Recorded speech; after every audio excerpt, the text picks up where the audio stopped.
What's up, everyone? Welcome back. Today, I wanted to break down a losing trade. No cherry pick winner, no hindsight bias. Just a real look at what happened, where I was wrong, and what I can learn from it. I think these are some of the most valuable reviews because losses expose weaknesses that winning trades can hide. Let's get into it. So, the setup trade during Asia, price began trending in one direction early, and instead of slowing down or forming a meaningful reversal, it kept pressing lower throughout the session. So I went in for a buy once it met its 50% retracement, and it completely went back down. Normally during pre-market or New York session, I usually take the opposite of that, and of course it happens. That was mistake number one.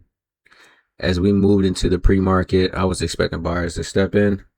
My thesis was the move had become extended, and that New York would provide the liquidity needed for a reversal.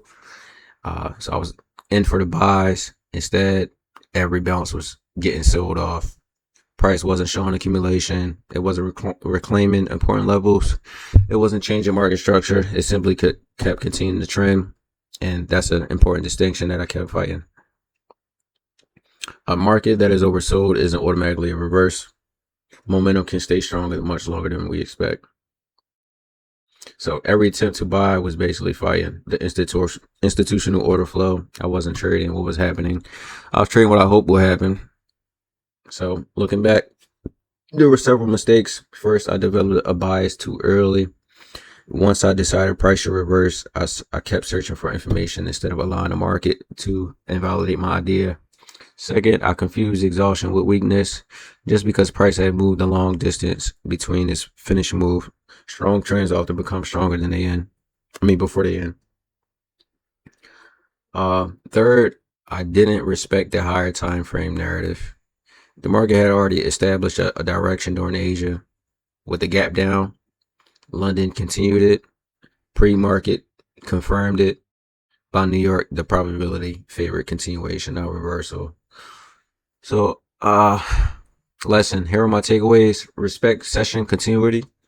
If Asia established a strong directional move and London continues it, don't automatically assume New York will reverse it. Wait for evidence. Market structure has to change before your bias changes. No reclaim levels, no higher lows, no displacement, no trade. Protect your capital. It's okay to miss a reversal. It's much more expensive to predict one. Sometimes the highest probability trade is accepting that there isn't a trade for your strategy. Thank you.